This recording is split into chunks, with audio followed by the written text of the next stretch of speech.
आज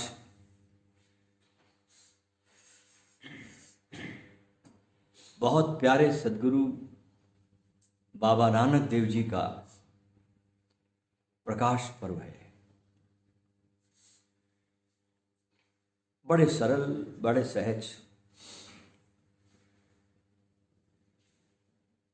अपने ज़माने में जितनी यात्राएं बाबा नानक ने की उतनी शायद ही कोई कर पाएगा। आज पूर्णिमा के दिन इस धरा पर उनका जन्म नहीं, उनका अवतरण हुआ। क्योंकि सदगुरु जन्म नहीं लेते, जो सदगुरु का अवतार होता है। शिष्यों के लिए गुरु का हर स्मृति दिवस एक सुमिरन का आशीर्वाद होता है। संसार की आपाधापी से चेतना को गुरु के सुमिरन में ये लीन करने का सबसे सुंदरतम और सुयोग्य अवसर प्राप्त होता है शिष्य को।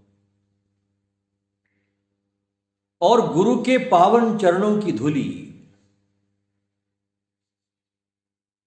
शिष्यों को उन तमाम आशीर्वादों से भर देती है।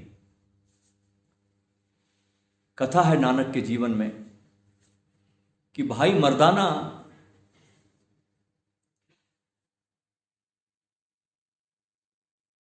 बाबा नानक देव जी के बचपन के मित्र थे।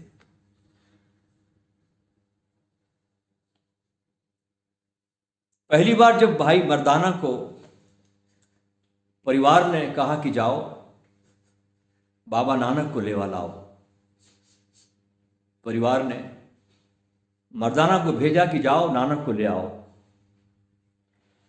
भाई मर्दाना गुरुजी को लेने तो गए, लेकिन गुरुजी के पास से वापस लौटे नहीं। तो ही गुरु के पास जाना होता है। वे लौटे नहीं। फिर वे उनके ही चरणों में अपने को सौंप दिया। देख लिया कि जिसके कारण मैं शरीर धारण किया, जिसके लिए मैं आया, और जहां मुझे अब समर्पित होना है, नौछावर होना है, जो मेरा द्वार बन सकता है मुझे उस तक ले जाने का,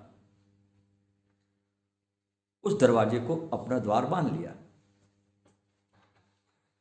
और बाबा जी को गुरु के रूप में मर्दाना ने स्वीकार कर लिया और उनके साथ आजीवन रहे। मजे की बात है। और भाई मर्दाना अपने कीर्तन के द्वारा गुरु के दरबार की ऐसी शोभा बढ़ाई उन्होंने, काबिल तारीफ। बाबा नानक का प्रवचन भाई मर्दाना के सुरताल के साथ होता था। यह सौभाग्य मेरे को भी मिला। सदगुरु ओशो के पास जैसे नानक के पास मर्दाना ने गाया और अपने साज को समर्पित किया बजाकर, ऐसे ही मुझे भी सदगुरु ओशो के चरणों में बैठकर महीनों तक अपने खुद के लिखे हुए गीतों को गाकर उन्हें अर्पण करने का एक बड़ा महानतम मुझे अवसर मिला।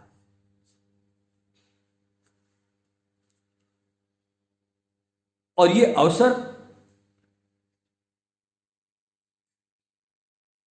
मेरा पूरा जीवन बदल गया।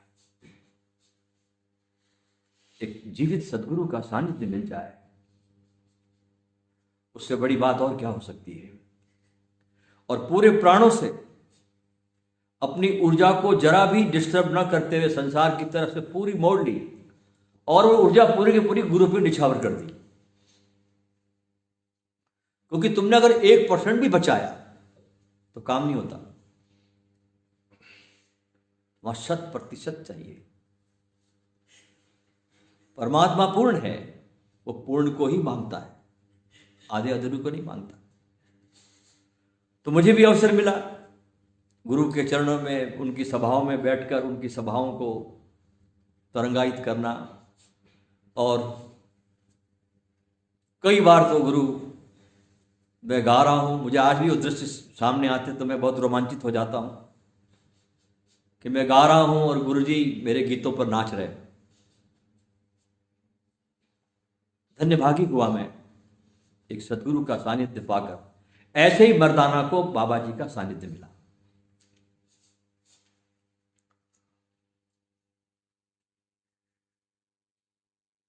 उसके बाद क्या हुआ, कुछ दिनों के बाद मर्दाना का थोड़ा स्वास्थ्य खराब हुआ। तो गुरु दरबार की सेवा करने के लिए भाई मर्दाना ने, उनके पुत्र थे साहिबजादा, उसको प्रोत्साहित किया कि बेटे जाओ और गुरु जी के चरणों में बैठकर उनके दरबार की शोभा बढ़ाओ। और धीरे धीरे साहिबजादा अपने पिता के स्थान पर गुरु की सेवा को संभालने लगे। एक दिन क्या हुआ कि गुरु नानक देव जी को संदेश मिला कि भाई मर्दाना की तबीयत ठीक नहीं है।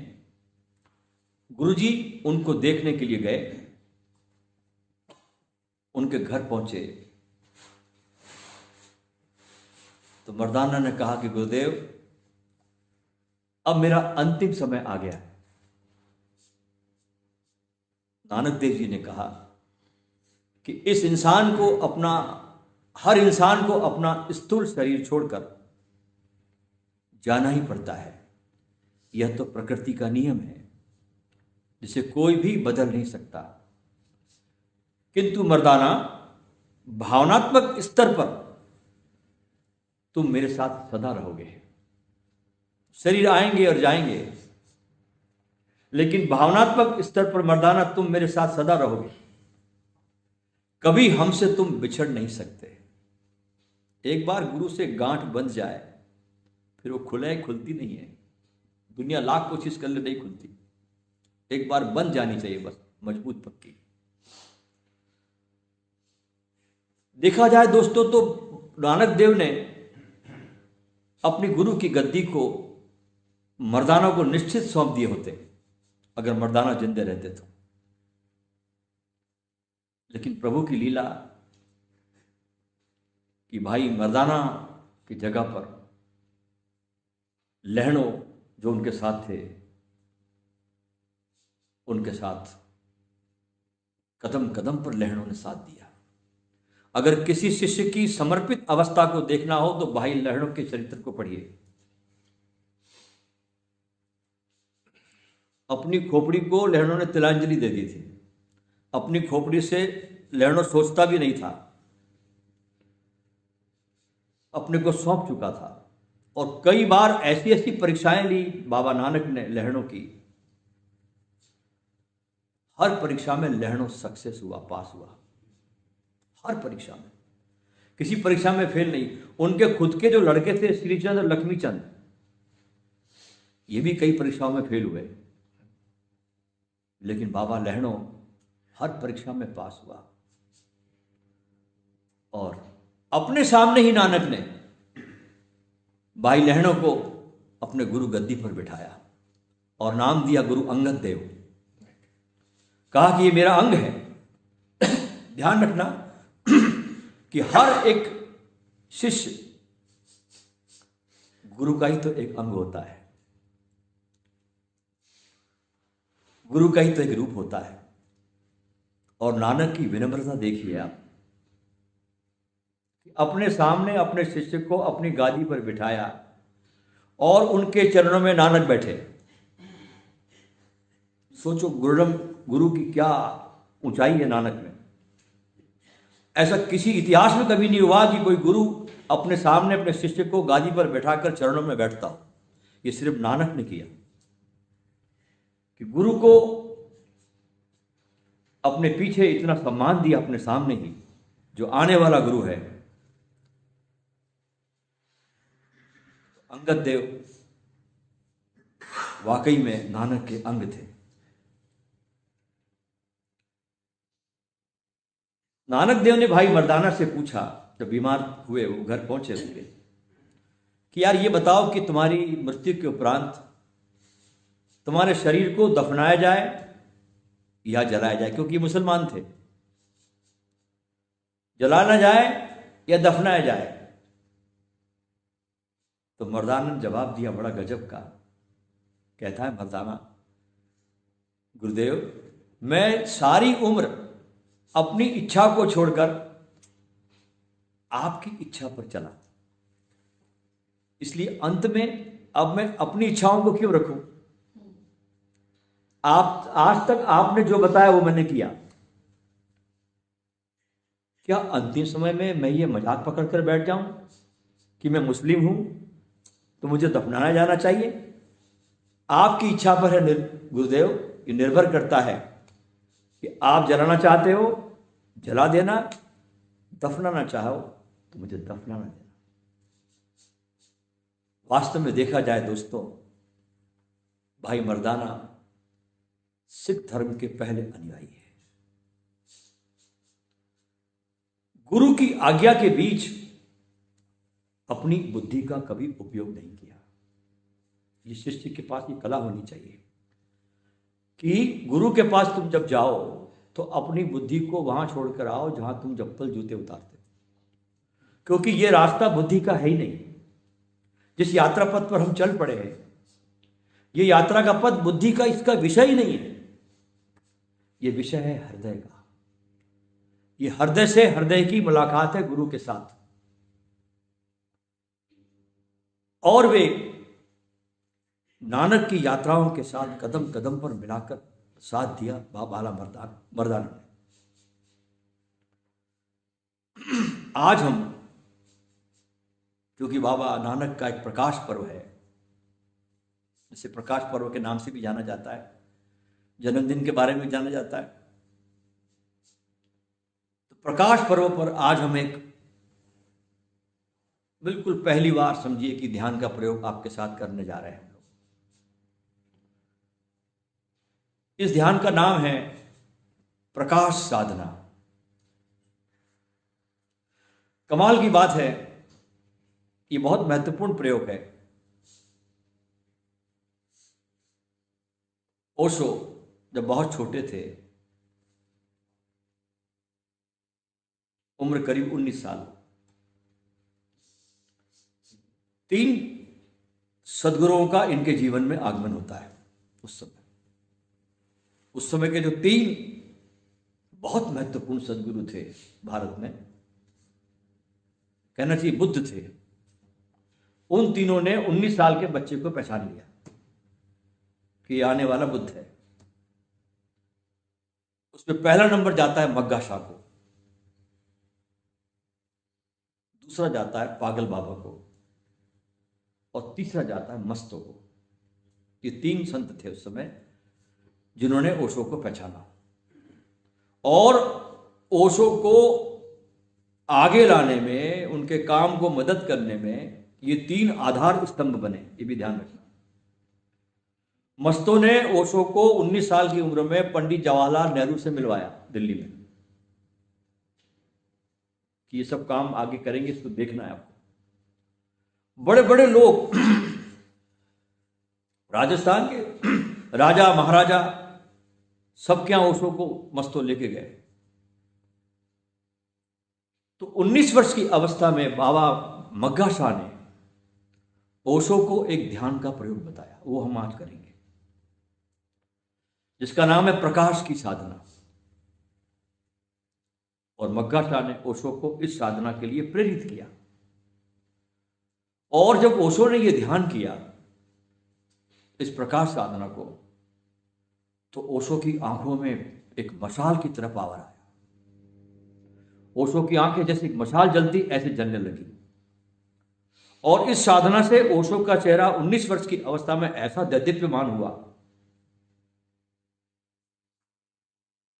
कि आम आदमी ओशो के चेहरे को दृष्टि भरकर देख भी नहीं सकता था, इतना दूर आ गया था चेहरे पर इस साधना से। इसमें क्या करना है आपको, ध्यान से सुनिए इस ध्यान को, कि दिन भर के क्रियाकलापों में उठते बैठते खाते पीते निरंतर ये भाव करना है कि आपके हृदय में एक ज्योति जल रही है। आपके हृदय में एक ज्योति जल रही है और आपका शरीर जो है उस ज्योति का बस प्रभामंडल है। जैसे ज्योति के आसपास उसकी प्रभामंडल होता है रोशनी के पास, ऐसे आपके हृदय के स्थान पर एक चेतना की ज्योति जल रही है और आपका शरीर उसका बस एक प्रभामंडल है। 3 महीने तक ये ध्यान कर लो आप, तो जो भी तुम्हारे पास बैठेगा उसे एक तुरंत ऊष्मा का अनुभव होने लगेगा, उस आदमी को गर्मी का। मक्का शाह ने ओशो को यह भी बोला कि सोने से पूर्व भी रात को ज्योति का स्मरण करते हुए यह भाव करो कि मैं केवल प्रकाश हूं, मैं केवल प्रकाश हूं, मैं केवल प्रकाश हूं। इससे स्वप्न विलीन हो जाते हैं। हमको जो रात में सपने आते हैं ना बेचैनी के, रात भर करवटें बदलते हैं, अगर आप ये भाव करके सोओ कि मैं ज्योति हूं, मैं प्रकाश हूं, मैं बस प्रकाश हूं, सपने आने बंद हो जाएंगे। आपके शरीर के चारों ओर एक प्रभामंडल बन जाएगा। मग्गा शाह ने यह भी उनको चेतावनी दी थी उस समय कि साधना को बस एक खेल की तरह करना है, सीरियस मत हो जाना ध्यान करने में। साधना को बस एक खेल की तरह लो, हसीबा खेलीबा धरीबा ध्यानम। जैसे बच्चे खेलते हैं अपने खेल को, ऐसे ध्यान के साथ खेलो। तो मग्गा शाह कहने लगे ओशो को कि ध्यान को, साधना को बस एक खेल की तरह करना है, इसमें उलझकर अहंकार उत्पन्न मत कर देना। हम जब ध्यान को बहुत सीरियस लेते हैं ना, तो उलझनें पैदा होती है, उलझन से अहंकार आ जाता है।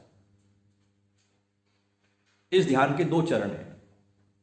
पहला चरण 10 मिनट तक आपको आंखें बंद करके शरीर को ढीला छोड़ते जाना, श्वास को भी शिथिल कर लेना। आ रही है तो आ रही है, अपनी तरफ से कुछ कोशिश मत करना छोड़ने की, लेने की। श्वास को बस देखते जाना। 10 मिनट तक ये प्रयोग चलेगा। उसके बाद आपको 20 मिनट तक आपको इस प्रकाश की ज्योति को हृदय में महसूस करना है। जैसे हृदय के स्थान पर कोई बहुत सुंदर सी ज्योति जल रही है और शरीर आपका मात्र उसका प्रभामंडल है। ये 2 चरण इसके हैं। पहला चरण 10 मिनट का, दूसरा चरण 20 मिनट का।